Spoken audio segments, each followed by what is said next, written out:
Just a nurse. That is what Dr. Whitfield said 47 minutes before a UH-60 Black Hawk landed on his hospital's roof. Cedar Creek Medical sprawled across 6 blocks of San Antonio, its towers of glass and sandstone rising above the Texas heat like monuments to something sacred. Inside, fluorescent lights hummed their electric hymn over antiseptic scrubbed hallways where Megan O'Brien moved through her 6th month of employment like a shadow passing through water, present, competent, utterly unremarkable to anyone who wasn't paying attention. Those who were paying attention noticed something else entirely. They noticed the way her hands never trembled during codes. The way she moved through medical chaos with the terrifying fluid precision of someone who had already survived the worst. The way families began requesting her by name, pulling their doctors aside in consultation rooms and saying, "We want her." She kept a pair of worn combat boots in her locker, the leather creased and cracked from use, the laces still bearing traces of desert dust that no amount of cleaning would fully remove. The boots had been with her through 3 continents and 4 rotations. Through a collapsed building in Baghdad's Jolan district where a bleeding 8-year-old girl with dark eyes had been pinned under concrete and rebar. The girl had lived, impossibly lived, and had been adopted by an American colonel and become, 20 years later, a lieutenant in the United States Navy. That lieutenant was now recovering on the 3rd floor of Cedar Creek Medical, and Megan had been covertly assigned to monitor her after credible threats were issued against military families in the San Antonio area. She had not asked for the assignment. She had simply accepted it the way she accepted everything, without comment, without question, with a kind of quiet competence that made some people uncomfortable. Dr. Harrison Whitfield, chief of surgery at Cedar Creek Medical, was deeply uncomfortable. He noticed Megan during morning rounds in the ICU on a Tuesday morning in late June, when the temperature outside had climbed to 98 degrees and the hospital's air conditioning labored against the relentless Texas heat. Whitfield stood at the nurse's station with 7 residents crowded around him, his white coat perfectly creased, his tie the exact shade of burgundy that announced both wealth and arrogance. He was discussing a patient's care, a 42-year-old man recovering from emergency abdominal surgery, when Megan approached the medication dispensary across the room. She didn't interrupt. She didn't announce herself. She simply waited until Whitfield finished his sentence, then quietly said, "The dosage you prescribed is contraindicated with his renal function." The room went perfectly silent. Whitfield turned to face her with the slow, deliberate movement of a man who had never been questioned by a nurse before. His eyes were the color of storm clouds over cold water, and they contained the kind of fury that only wounded pride can manufacture. "Excuse me."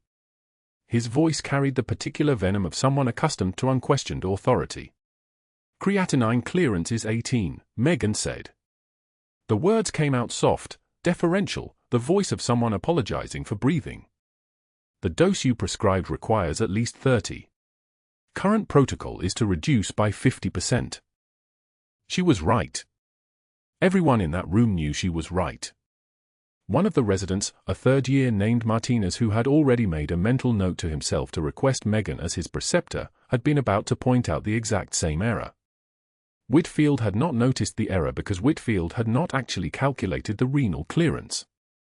He had written the order on autopilot, the way he had written orders for 17 years, back when such calculations were written in pencil on clipboards by people who sometimes made mistakes.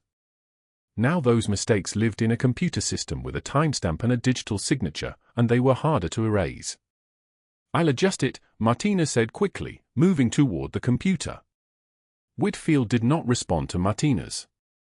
He continued staring at Megan with an intensity that made the fluorescent light seem to buzz louder. His jaw worked silently, grinding through whatever response he was constructing. Then he smiled, a smile that did not reach his eyes, that contained no warmth, only the bared teeth of something territorial. "Appreciate the input," he said to Megan, his voice now coated in that particular kind of false civility that is indistinguishable from a threat.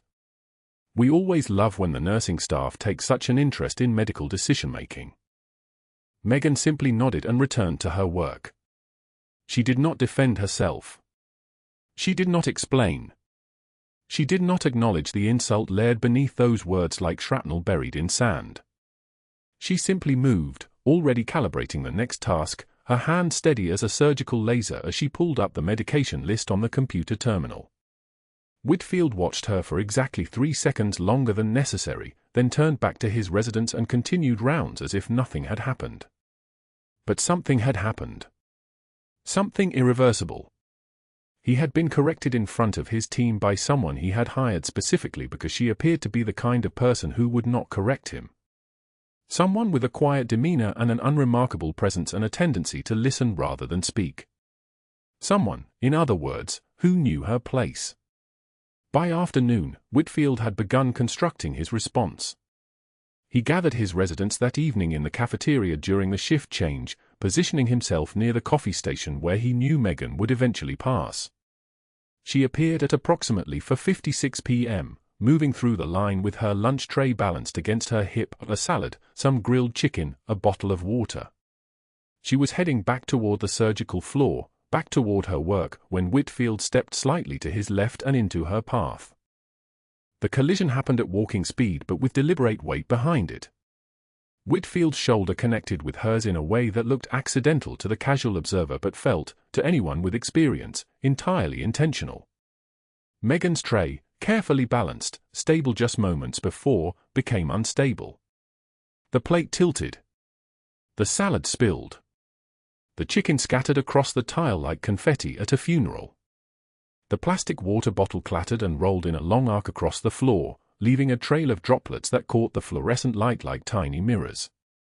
The cafeteria went quiet. 23 people had been eating. They all stopped. Forks paused midway to mouths. Conversations died mid-sentence. The silence was so complete you could hear the ventilation system humming through the ceiling vents. Whitfield looked down at the scattered food with an expression of exaggerated concern. He turned to face the residents who had followed him into the cafeteria, all 7 of them, forming a loose semicircle like an audience waiting for a performance. "Oh, that's unfortunate," he said, his voice pitched to carry clearly across the space. Then he picked up a patient chart from the table beside him, a chart that had been resting there, waiting for exactly this moment, and tossed it onto the floor beside the spilled food. The pages splayed outward like a broken wing. "Pick that up, sweetheart." The words hung in the air like smoke. They did not hang gently. They carried weight and intention and the specific toxin of disdain wrapped in false warmth. The other residents exchanged glances. One of them, a 4th-year named Caldwell who had already witnessed Whitfield's capacity for pettiness, actually took a small step backward, as if distance might protect him from what was about to happen.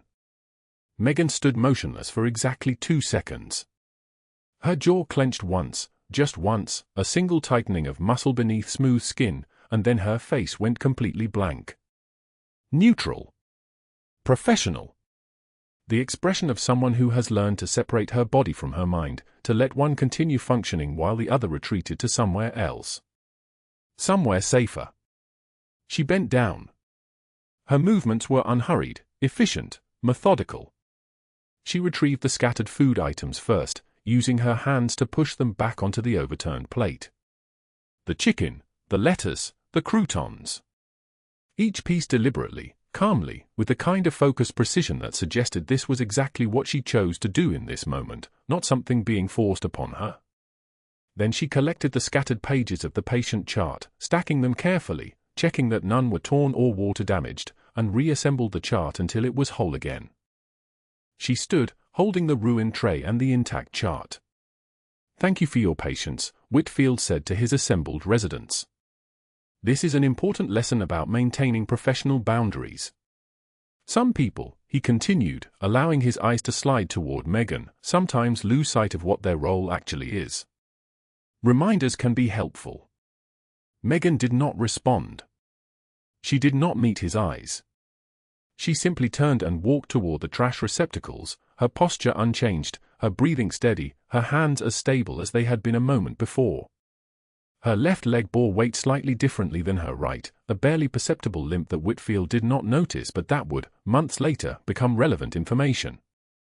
She dumped the ruined food into the waste bin with the care of someone handling sacred objects, then continued toward the sink to wash her hands.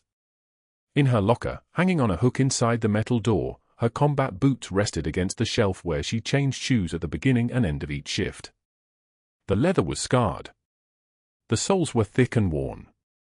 Inside the left boot, if anyone had cared to look, was a set of dog tags with a name and a rank and a string of numbers that would, in approximately 6 hours, change everything.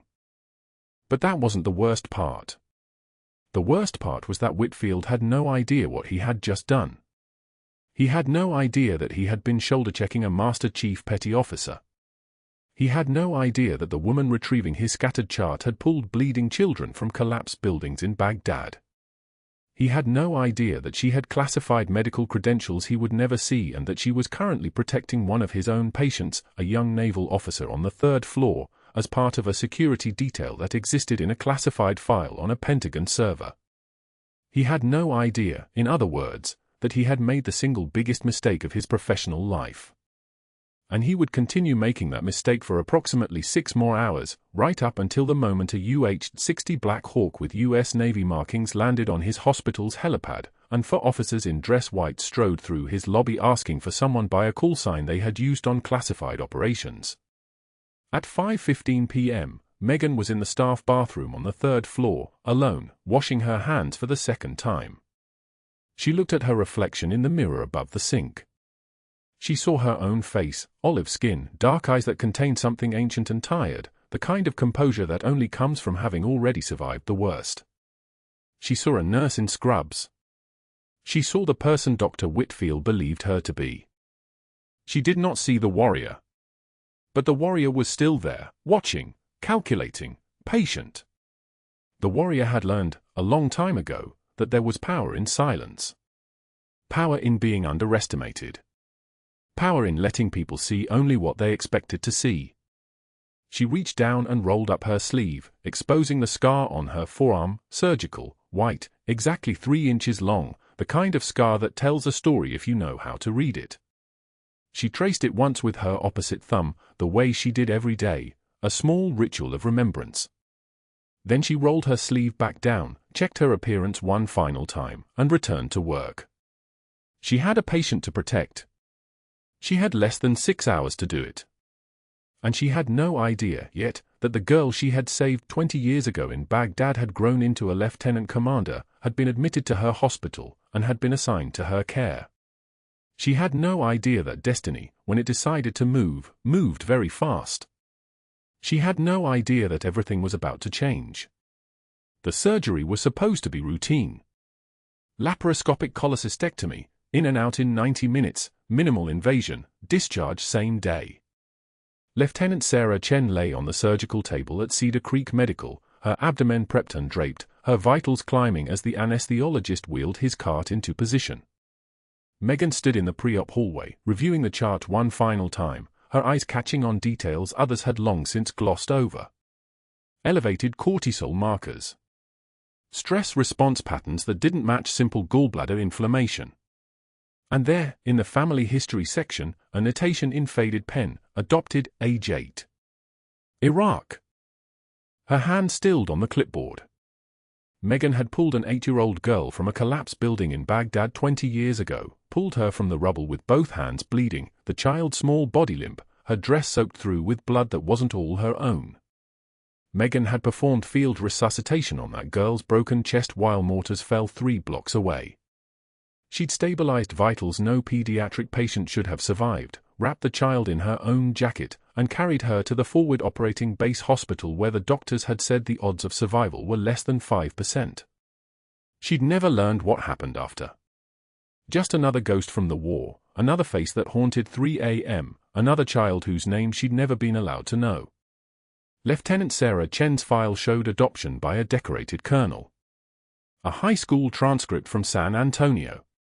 Naval Academy acceptance at age 18. Now at 28, a decorated naval intelligence officer with a gallbladder that needed removing and stress markers that made Megan's jaw tighten. The observation gallery overlooked the surgical suite. Megan positioned herself there, the chart folded in her hands, her eyes tracking the monitors as Chen was draped and prepped and anesthetized. The attending surgeon, Dr. Ramos, competent, methodical, the kind of physician who'd earned his reputation through precision, made his first incision while the anesthesiologist, a younger man Megan didn't recognize, adjusted the flow rates on his machines. 12 minutes. Chen's blood pressure was holding. O2 saturation 98%. Heart rate steady at 82. The laparoscope fed its image to the monitors and Ramos made his approach toward the gallbladder, his movements the fluid precision of a surgeon who'd done this procedure 2,000 times. Then the monitor changed. Heart rate jumped. 82 to 94. 94 to 106. 106 to 118. Ramos looked up from the surgical field. Increase sedation. The anesthesiologist adjusted his drip. The numbers didn't stabilize. They climbed higher. 120. 130. 140. We're going tachycardic, Ramos said, his voice still level but tighter now, the way surgeons got when the machinery beneath the skin stopped cooperating. Cardiac output is increasing. Check your drug concentrations. The anesthesiologist's hands moved to his 4 bags, checking labels, checking lines. Concentrations are correct. I don't understand. The patient should be. The heart rate hit 150. Then the monitor screamed. VF. Ventricular fibrillation. Chen's heart stopped beating and started quivering, a useless flutter that would pump no blood, deliver no oxygen, leave the brain dead within 4 minutes. Alarms shrieked through the surgical suite. The monitors went red. The room went from controlled precision to crisis in the space of a single heartbeat. Crash, Ramos snapped. We need cardiac response now. The anesthesiologist was already reaching for epinephrine, his hands shaking visibly as he drew medication. Ramos began external chest compressions, his palms pressing down on Chen's sternum with the force needed to crack ribs if necessary. The surgical cavity was open. Instruments hung suspended. The entire surgical team froze in that moment of controlled panic that separated competent surgeons from ordinary ones.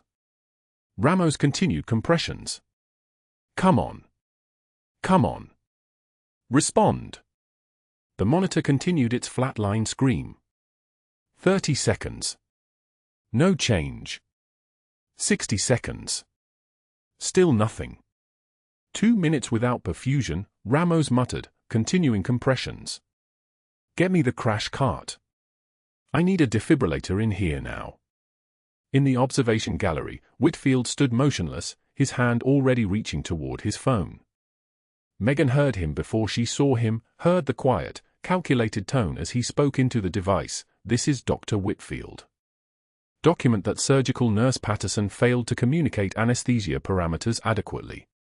The attending surgeon is handling the emergency response, but the initial miscommunication is on Patterson. Make a note of that. He was building his narrative in real time. Rewriting the story while the patient died. Protecting himself before the patient's body went cold. The circulating nurse moved like water through the suite, setting up the defibrillator while Ramos continued his compressions. The attending surgeon's face was strained now, his arms working at maximum effort. 3 minutes without oxygenated blood flow. Brain death was becoming certain. Megan didn't think. She was moving toward the scrub room, her movement sharp and automatic, muscle memory from 20 years of trauma response taking over before her conscious mind could process the decision. The pre-op nurse at the scrub room door put out a hand. You're not authorized for this surgery. Open your eyes, Megan said. Her voice had changed. The deferential cadence was gone.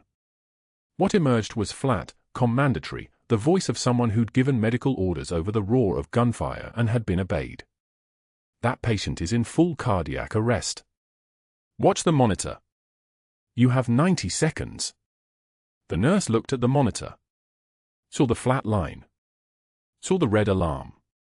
Saw Dr. Ramos' compressions becoming less effective as fatigue set in. She stepped aside. Megan's hands moved through the scrub sequence on autopilot, soap, nails, between fingers, forearms, 15 seconds, no thought required because this choreography lived in her muscle memory deeper than language. Surgical gloves snapped on.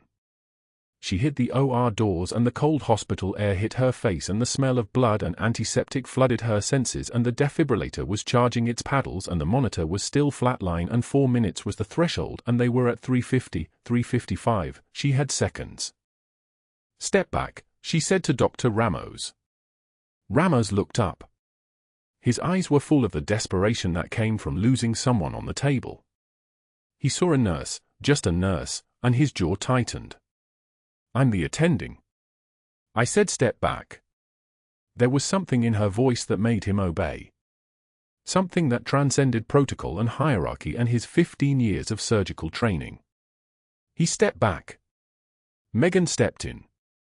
The surgical cavity was open, Chen's ribs spread like wings, the small heart visible and quivering uselessly, performing the arrhythmia that was the electrical equivalent of drowning. She reached in. Her hands, which had held rubble and bones and dying children in Baghdad, found Chen's heart and began direct cardiac massage. Squeeze. Release. Squeeze. Release. The rhythm was perfect, mechanical, the way only hands that had done this under fire could be. Every compression forced blood through the coronary arteries. Every release allowed refilling. The defibrillator paddles were charging. Epinephrine was running through Chen's veins. The monitors showed the massage effects, a pulse appearing with every squeeze, disappearing with every release. For minutes. 4:05.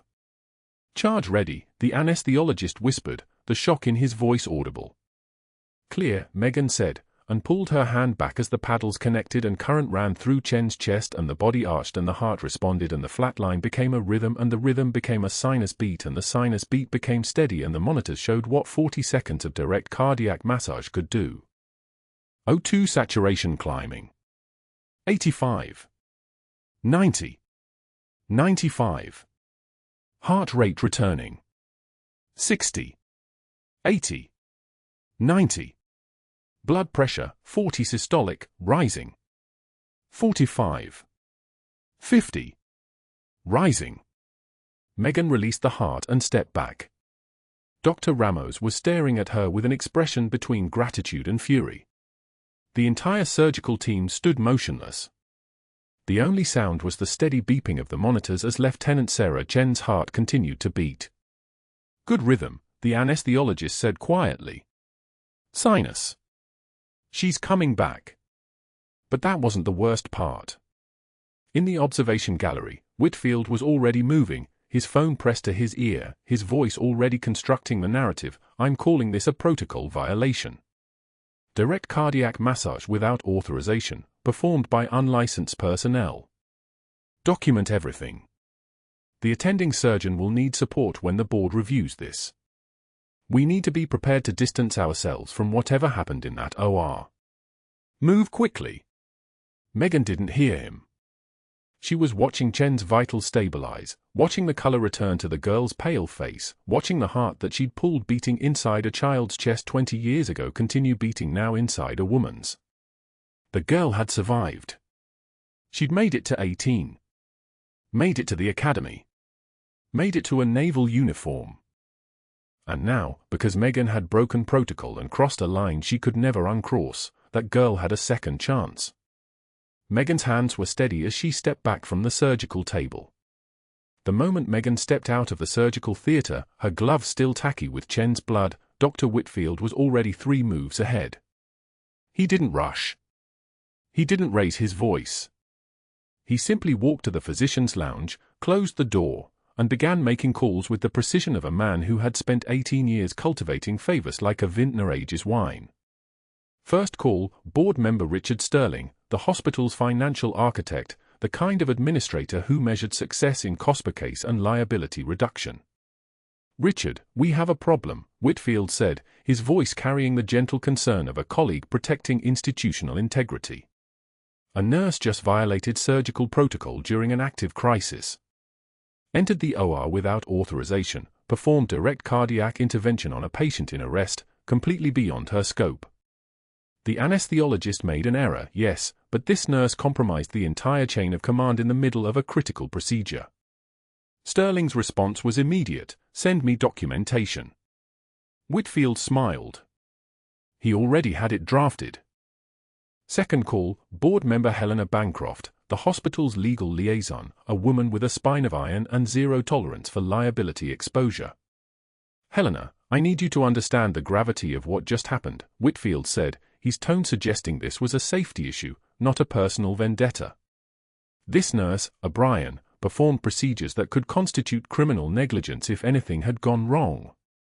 If Chen had arrested during massage, if ribs had broken, if she'd caused secondary trauma, we'd be looking at malpractice litigation in the millions. Bancroft's legal mind was already calculating exposure. "She's still here." "Yes." "Don't let her leave the building." "Wrong." He wouldn't let her leave with her dignity intact. By 3 o'clock, Whitfield had shifted from offense to orchestration. He contacted Megan's listed references, the one she'd provided during hiring 6 months ago. Nursing supervisor at San Diego Naval Hospital. Trauma unit director at Bethesda Medical. Commanding officer at SOCOM Training Facility. When Bancroft's assistant called them, the first 2 numbers routed to disconnected lines. The third connected to a recording, "You've reached an automated line. For official inquiries, contact the Pentagon Human Resources Division." Whitfield's eyebrows rose when Bancroft reported this back. Disconnected references. Military routing. He didn't know what Megan O'Brien actually was, but he knew she wasn't what she'd claimed. Fabricated credentials, he said to Bancroft, letting the words sit like stones in still water. She lied on her application. That's grounds for termination alone, regardless of the protocol violation. Bancroft was already moving.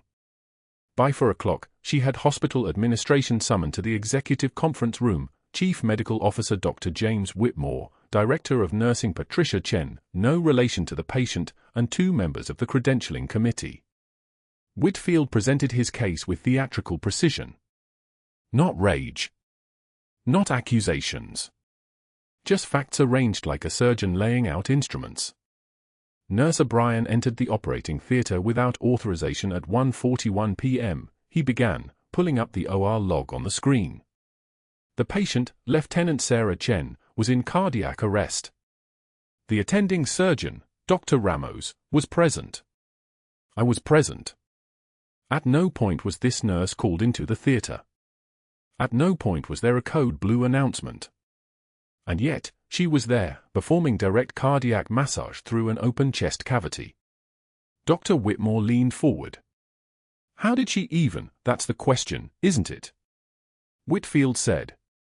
"Because according to her employment file, her background is limited to civilian ICU experience. No trauma training. No surgical experience. No certification in advanced cardiac intervention." He let that hang in the air like a surgical lamp. Yet she performed a procedure that requires battlefield medical training. That requires knowledge no civilian nurse should possess. The room shifted. Patricia Chen, the nursing director, felt the ground tilting. "We'll need to speak with her directly," she said, but Whitfield was already moving toward the door. "She's in the employee lounge. I believe she's still processing what just happened." Megan was sitting in the corner of the break room, hands wrapped around a cold cup of coffee she hadn't touched, when Patricia Chen appeared in the doorway. Behind her came Whitfield, Dr. Whitmore, and 2 security officers whose posture suggested this wasn't a conversation. It was an extraction. "Megan," Patricia said, her voice carrying the practiced gentleness of someone delivering bad news to families. "We need you to come with us to the conference room. There are some questions about what happened in surgical today." Megan set the coffee down without a sound. She stood. She didn't flinch. Her jaw moved once, clenching, releasing, and then her face was a mask again, the kind of neutrality that came from 20 years of compartmentalizing crisis into manageable pieces. In the conference room, Whitfield sat across from her like a prosecutor who'd already won his case. "Your references don't exist," he said flatly. "San Diego Naval Hospital has no record of you. Bethesda has no record of you. The SOCOM facility routed us to a Pentagon HR line that won't confirm anything. He paused, letting Megan absorb this. Your credentials are fabricated. Which means your entire employment here is based on falsified information. Megan didn't respond. Whitfield continued. And today, you violated every protocol we have. You entered a sterile surgical environment without authorization. You performed a cardiac intervention that's far beyond the scope of a registered nurse. You compromised the surgical chain of command in the middle of a critical procedure. Dr. Whitmore shifted uncomfortably. We'll need you to explain your training, he said, his tone suggesting he genuinely wanted to understand. Whitfield didn't give her the chance. Her training is the problem, he said. She has military medical training. Battlefield training. Which means she wasn't a civilian nurse when she came to us. She was something else. Someone posing as staff while conducting some kind of covert operation. The words landed like shrapnel. Whitfield was painting her not as a hero, but as an infiltrator. Not as someone who'd saved a life, but as someone who'd violated trust, compromised safety, lied on her application. It was brilliant in its malice because it was technically true, just reframed through a lens that made competence look like deception. Patricia Chen's face had gone pale. Is this accurate? She asked Megan quietly. Megan met her eyes. When she spoke, her voice had dropped an octave. I did what was necessary.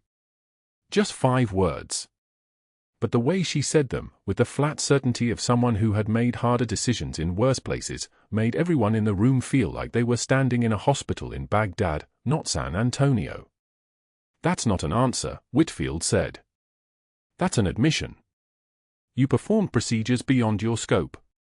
You lied on your employment application. You conducted an authorized medical intervention. He leaned back in his chair, the picture of professional concern. By hospital policy, that's grounds for immediate termination. But given the circumstances, I think we need to involve legal counsel and possibly law enforcement. Whitfield wasn't finished. He'd spent all day stacking charges like a house of cards, each one designed to bury her deeper.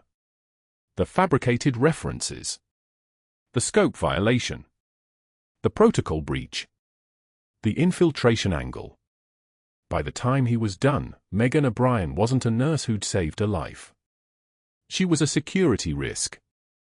An hour later, 2 security officers walked Megan to her locker. She retrieved her badge, plastic and laminate, her photo from 6 months ago when she was still pretending to be someone small. She set it on the locker shelf.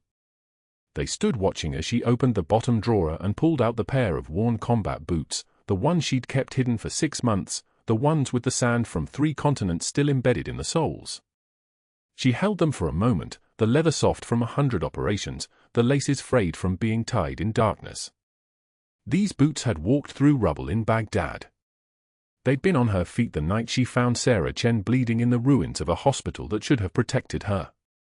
They'd carried Megan through 20 years of service that would never appear on any resume. She set them back in the locker and closed the door. Your employment is terminated effective immediately, Patricia Chen said quietly, handing Megan a manila envelope. Inside would be paperwork, final pay, a form letter. Outside would be the end of the covert protection detail she'd been assigned to maintain. Lieutenant Sarah Chen would live, yes. She was stable. She would recover. But Megan's presence here was now a liability. The moment Whitfield had framed her infiltration as suspicious, her ability to protect Chen from a distance had evaporated. Anyone who knew what she was, what she could do, what she was capable of, they would know to look at her if anything else happened to the lieutenant. The walk to the parking garage felt like walking through water. The evening air was cool, carrying the smell of rain coming in from the south, the kind of front that rolled through San Antonio hard and fast. Megan sat in her car with the engine off, her forehead pressed against the steering wheel, her hands finally loose at her sides. The adrenaline was gone now, burned away, leaving only the hollowness of someone who'd made the right choice and lost everything for it. 20 years. 3 bronze stars. 2 purple hearts. a Navy and Marine Corps medal for pulling 12 lives out of a bombed-out hospital in Baghdad. And it had all ended because she couldn't watch a child die twice. 2 hours after security escorted her from Cedar Creek Medical, Megan sat alone in her car in the shadowed parking garage, engine off, her forehead pressed against the steering wheel. The city lights filtered through the windshield in pale orange streaks. Outside, the temperature was dropping. Inside, the air had gone stale and thick. Her phone had stopped vibrating 20 minutes ago. 16 missed calls from a number she recognized as her handler. Handler 1. The voice that had briefed her 6 months ago on Lieutenant Chen's assignment, the girl she'd pulled from rubble in Baghdad, the child whose heartbeat she'd felt fluttering beneath dust-caked skin like a bird trapped in a fist. The handler had explained it simply: Chen stationed at Naval Air Station Corpus Christi. Credible threats against military families in the San Antonio area. We need eyes inside Cedar Creek Medical. You maintain civilian cover. You protect the target if necessary. You do not reveal. She had revealed. In 4 minutes of manual cardiac massage, her hands moving on their own, she had revealed everything. The combat boot sat on the passenger seat, leather creased from 23 years of terrain, desert sand still embedded in the treads, a small dark stain near the heel that was blood, hers or someone else's she could no longer remember. She'd pulled them from her locker before security walked her to the parking garage, the only thing she'd taken. The ID badge they deactivated hung from her scrub's pocket like a severed limb. Pain was information. Her instructors in basic had drilled that into recruits on day 3, pain is data, nothing more. It tells you where the wound is. It tells you what's broken. But this pain was the kind without location, diffuse and suffocating, the kind that filled chest cavities and made breathing a negotiated thing. 20 years. For combat deployments. 3 bronze stars with Valor. 2 purple hearts earned in places where IEDs turned vehicles into flower petals. She'd saved 12 lives in the Baghdad hospital bombing, pulling bodies from concrete and dust, breathing her own oxygen into their lungs. She'd carried a dying 8-year-old girl named Cedar Chen through 17 minutes of manual resuscitation, watching the girl's eyes flutter open, watching life return like a light switch flicking on, never knowing the girl would survive, be adopted by an American colonel, and 20 years later end up in a surgical bay at Cedar Creek Medical where an anesthesiologist's moment of carelessness would flatline her again. The second time, Megan had been standing 3 feet away. She didn't remember making the decision to move. Muscle memory didn't require decision-making. Her hands had simply taken over, the way they'd taken over 1,000 times in combat hospitals and field stations and the dark corridors of places without names. The surgical drape came off. The chest cavity was still open. She'd moved to the table, placed her palms on Sarah's sternum, and compressed with the kind of precision that came from having practiced it on the bodies of the dead until it became reflex. The attending surgeon, Dr. Ramos, she remembered his face, the way his eyes went wider than they should, had frozen mid-word. "What are you?" Megan had cut him off, asystole. "I'm managing. 1 compression per second." Her thumbs aligned. Ribs bending but not breaking. She could feel Sarah's heart beneath her hands, empty and still, a muscle that had forgotten its job. 70 compressions in 90 seconds. The EKG remained a flat line. She'd kept going. The room had gone quiet except for the ventilator's wheeze, the monitor's flat-line tone, and the wet sound of ribs compressing, releasing, compressing again. At minute 3, a blip. A single wave on the monitor. Her hands didn't hesitate. She'd kept the rhythm perfect, kept the pressure consistent. At minute 4, the monitor showed a heartbeat. Weak. But real. Sinus rhythm. The words came from Dr. Ramos like he was translating from a foreign language. Pulse. I have a pulse. She'd stepped back. Removed her hands. Let the attending surgeon take over. Let the moment become history. And then Whitfield had made his phone calls. The hospital administrator had arrived within hours, face serious, folder thick with papers. Megan's nursing credentials, the fabricated ones that had been constructed by the Naval Investigative Service, seamless and unshakable under normal scrutiny, had suddenly unraveled when Whitfield's contacts, his network of favors and leverage and men who owed him debts, had applied pressure in the right places. By 3 p.m., the cover was compromised. By 5 p.m., security was walking her to the garage. By 5:22 p.m., her badge had been deactivated. The protocol was clear. Maintain cover at all costs. Do not reveal. Do not engage in clinical decisions that expose training beyond your cover story. She had revealed. She had engaged. She had saved the target and burned the mission in the same for minutes. Now she sat in the dark with the combat boots and the phone that wouldn't stop calling and the understanding that came with absolute clarity. She had chosen Sarah Chen's life over her assignment. Over her career. Over her identity. Handler 1 would file this under uncontrolled variables. Command would mark her as a liability. The covert protection detail was over before it had truly begun because the target was now awake in recovery and asking questions, asking who had saved her, asking for names. A tap on the window. Megan's jaw tightened once. A security guard from the parking garage, young, maybe 26, holding a flashlight and looking concerned in that way civilians looked concerned when they saw someone sitting motionless in the dark. "You all right?" She nodded once. The single gesture that had ended 1,000 conversations in 1,000 combat zones. The guard hesitated, then backed away. She didn't watch him go. Her eyes had closed, and in the darkness behind her eyelids, she was in Baghdad again, 23 years ago, digging. The building had been a hospital. The collapse had happened at 2:14 a.m. She'd been on the 3rd floor when the first bomb detonated, pulling wounded from triage beds into the hallway when the wall came inward like it was made of paper. She dug for 11 minutes before she found Sarah. The girl had been 7 years old, trapped under a concrete beam that weighed approximately 800 pounds, her right leg crushed, her breathing shallow, her eyes open but not seeing. Megan had called for a satin sky clamp and a surgical team, but there was no surgical team. There was just her, and her hands, and the realization that the girl would die in the next 4 minutes if her heart stopped again.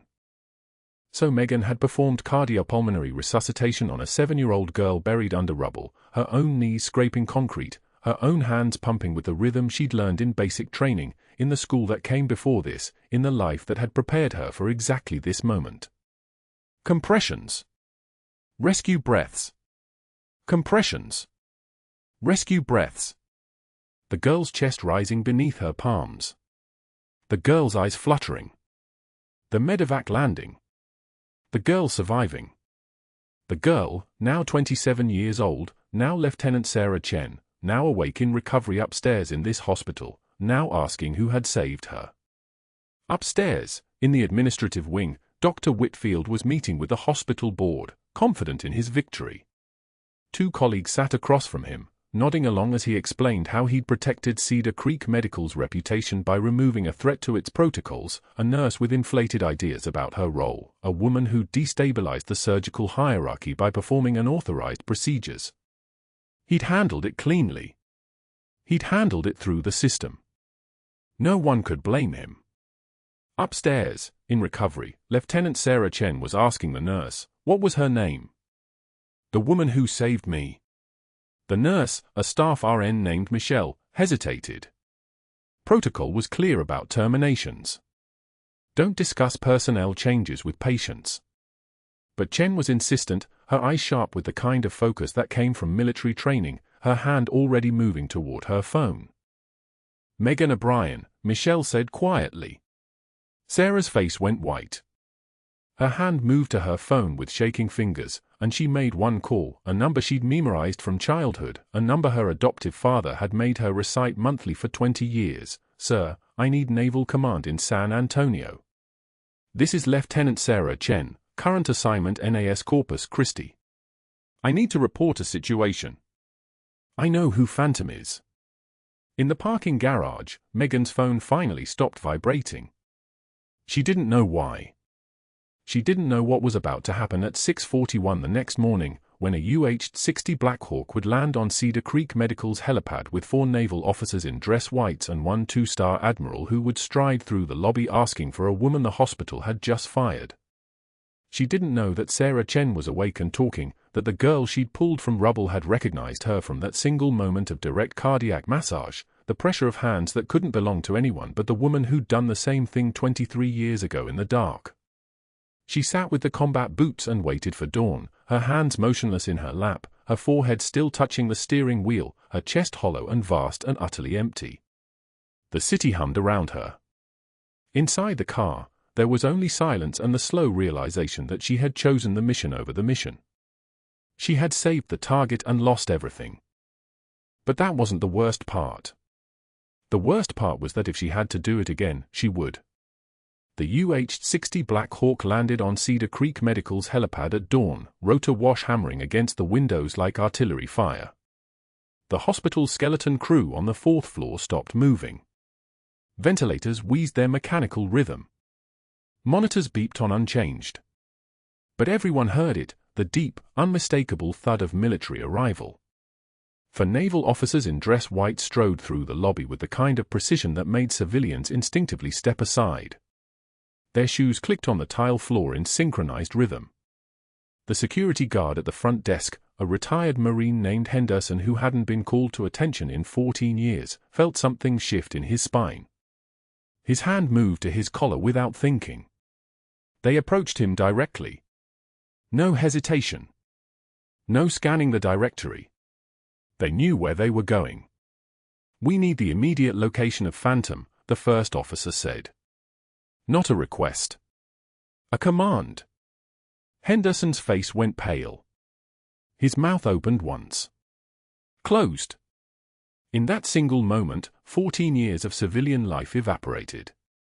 He was back at 29 Palms, standing in formation, understanding without words that the call sign Phantom wasn't something you just knew unless you were inside the structure. He snapped to attention. Muscle memory took over, shoulders back, chin up, voice steady and clipped. "Master Chief Petty Officer O'Brien is in the administrative wing, sir." "Boardroom. East corridor, 3rd door." The officers moved. A 2-star Admiral emerged from the stairwell behind them, medals catching fluorescent light, presence like the air pressure changing when a door opens to a storm. He carried a file folder, manila, sealed with the kind of official closure that meant careers were about to end. The boardroom door opened without a knock. Dr. Whitfield was mid-sentence, gesturing at the hospital CEO across the polished oak table. His expression shifted the moment he saw the uniforms. Confusion first. Then something darker flickered across his face, the recognition that something he'd built was collapsing and he didn't yet know the scale of it. The Admiral entered last. He didn't sit. He opened the file and began reading Megan's service record aloud to the assembled hospital leadership, each sentence landing like a gavel strike. Bronze Star. Awarded for valor during Operation Iraqi Freedom, 2004. He paused. The CEO's eyes moved to Whitfield. Bronze Star. Awarded for leadership under fire, 2006. Another pause. Longer. Purple Heart. Combat Wound, 2007. The Admiral's voice remained flat, clinical, relentless. Purple Heart. Traumatic brain injury from IED blast, 2009. For combat deployment spanning 6,432 days of active service. He turned a page. Navy and Marine Corps Medal for Heroism. Awarded for saving 12 lives during a direct attack on a forward hospital in Baghdad. 12 lives. Single-handedly. Whitfield's jaw clenched. His hands gripped the edge of the table. Then the boardroom door opened again. Lieutenant Sarah Chen wheeled her pole into the room with the deliberate precision of someone who'd spent the last 72 hours learning to move again without cardiac monitors screaming. She was still thin, skin pale from blood loss, but her eyes were sharp and locked on Whitfield like targeting systems. "I need to tell you something," she said. Her voice was steady. Younger than the Admiral's, but with the same mineral quality, something unbreakable underneath. Dr. Whitfield, I'm Lieutenant Chen, Naval Operations Command, San Diego. 20 years ago, a Navy corpsman was performing covert casualty assessment in Fallujah. There was a building collapse. Families trapped. She dug through rubble with her bare hands, no tools, no equipment, just hands, because the medevac was 17 minutes out and people were dying.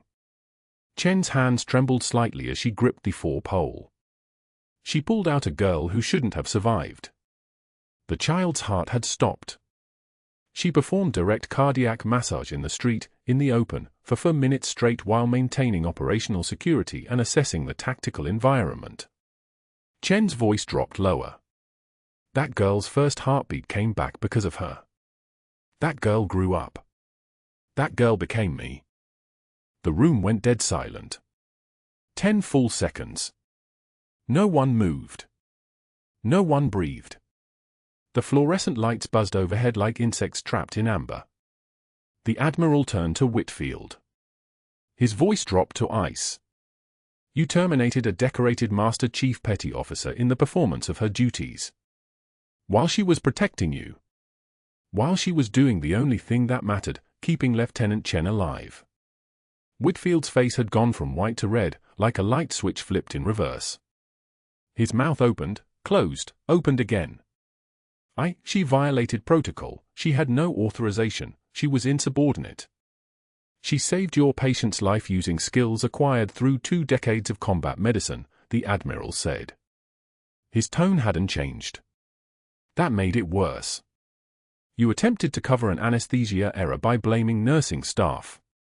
Our investigators reviewed the OR logs. Your personal anesthesiologist recommendation, the one with 3 previous malpractice complaints, administered a critical dosage error. 1.7 times the recommended concentration. You knew within minutes. And you began constructing a false narrative. The CEO stood up. His face had shifted from confusion to something closer to horror. Is this true? He asked Whitfield. The Admiral handed him a second file. Naval investigators reviewed your communications with 2 board members. Both accepted gifts in exchange for overlooking malpractice complaints filed by staff members you'd intimidated. Your network is being dissolved as we speak. The board members have recused themselves. One is under investigation by the Texas Medical Board. Whitfield stood. His chair scraped backward across the tile with a sound like breaking bones. This is absurd. I have 15 years here. I have connections. I have contracts. You have a termination letter, the CEO said quietly. His hand was already moving toward his phone. Effective immediately.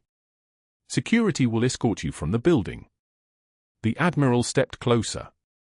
He was a man whose presence alone made people recalibrate what they understood about authority.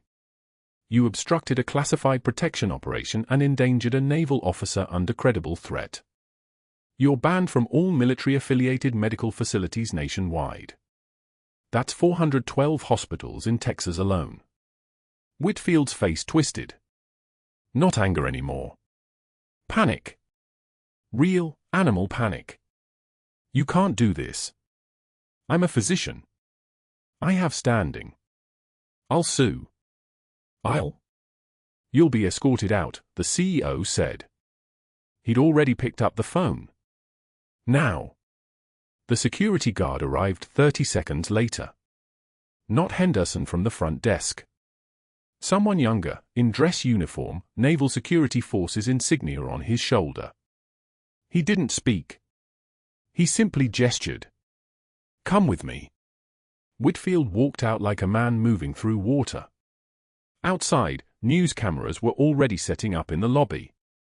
Someone had tipped them off about a miracle recovery, a naval officer saved by a decorated combat nurse, the kind of story that made people believe good things still happened in hospitals. The reporters caught Whitfield being escorted through the main entrance, his credentials stripped, his face a mask of disbelief and rage. He shoved past them, past the cameras, past the people filming on their phones, and disappeared into the parking lot. By 9 a.m., his termination had been announced to hospital staff. By noon, the story was trending. By evening, he was gone, 20 years of authority evaporating in 11 minutes. But that wasn't where this ended. 6 months later, Megan O'Brien walked past a strip mall in North San Antonio, her limp barely noticeable now, hands carrying coffee with the easy confidence of someone who'd been cleared for full duty. The September heat was intense, dry, relentless, the kind of heat that made asphalt shimmer like water. She wasn't planning to stop. She saw the folding table. Cheap aluminum legs. A vinyl banner reading affordable insurance solutions in fonts that looked like they'd been chosen by an algorithm. Behind the table, Dr. Whitfield sat in a polo shirt with the name of a third-rate insurance company embroidered over the chest pocket. His eyes flicked up. Recognition first. Then something else, a cascade of emotions that landed on shame and stayed there. He opened his mouth. Megan continued walking without breaking stride. She didn't slow down. She didn't acknowledge him. She didn't owe him a word, a glance, or anything else. Her expression remained unchanged, neutral, professional, the composure of someone who'd walked past far worse things and carried them all the way home. Back at Cedar Creek Medical, things had changed too. Lieutenant Chen's hospital room, the one where she'd spent 72 hours learning to breathe without machines doing the work, had been converted to a naval liaison office. On the wall, in a shadowbox frame made of dark wood and UV protective glass, sat a pair of worn combat boots. The leather was creased from thousands of hours of movement. The laces were faded tan. The soles showed damage from shrapnel, from rubble, from 20 years of walking through places civilians never saw. Below the boots, a plaque read, Master Chief Petty Officer Megan O'Brien, Phantom, for those who serve in silence. Megan stood in the doorway wearing her dress whites, newly reinstated as the hospital's military liaison and trauma specialist. The hospital board had voted unanimously. The CEO had personally requested it. The staff had applauded. Lieutenant Chen sat on the edge of her new desk, cleared for light duty but not yet cleared to return to deployment. She stood when Megan entered, extending her hand. The handshake was firm on both sides, the clasp of two people who'd already saved each other's lives and would do it again without hesitation. "Thank you," Chen said. "For both times." Megan's face softened, just slightly. The first real expression she'd let anyone see in 6 months. "You don't thank family, Lieutenant." The hospital CEO approached, visibly contrite in a way that suggested he'd been losing sleep. "Master Chief, we're implementing new protocols. No physician can override nursing assessments without formal review, and we've established a direct line to Naval Command for any credible threats. Just make sure competence matters more than titles," Megan said. Her voice was quiet but carried the weight of someone who'd watched competence be ignored and people die for it. She walked down the hallway where she'd once been humiliated, where Whitfield had shoulder-checked her and laughed, where she'd bent to pick up scattered papers with her jaw clenched and her composure intact. The nurses nodded now as she passed. Not with the awkward respect of people acknowledging something they didn't understand, but with genuine recognition. Recognition of strength. Recognition of the kind of sacrifice that looked quiet from the outside and impossible from the inside. In the break room, alone for a moment, she allowed herself a small smile. It didn't last long. Her phone buzzed with a new mission briefing.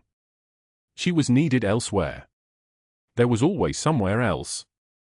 There were always people who needed the kind of help that got classified, the kind of service that carried call signs and told no one the truth. She picked up her coffee and headed out, boots clicking on tile, the sound of someone walking toward the next impossible thing, toward the next person who didn't know they were already saved. As she pushed through the ER doors into the San Antonio sunlight, her voice carried the weight of every choice she'd made, every moment she'd stayed silent when speaking would have been easier. Power is not a title. Power is the ability to help. And then she was gone, back into the work that mattered, back into the silence that protected the loudest truths. If you're enjoying this, smash that like button. And answer me this: would you have signed the NDA and taken the money, or fought back? Comments are open.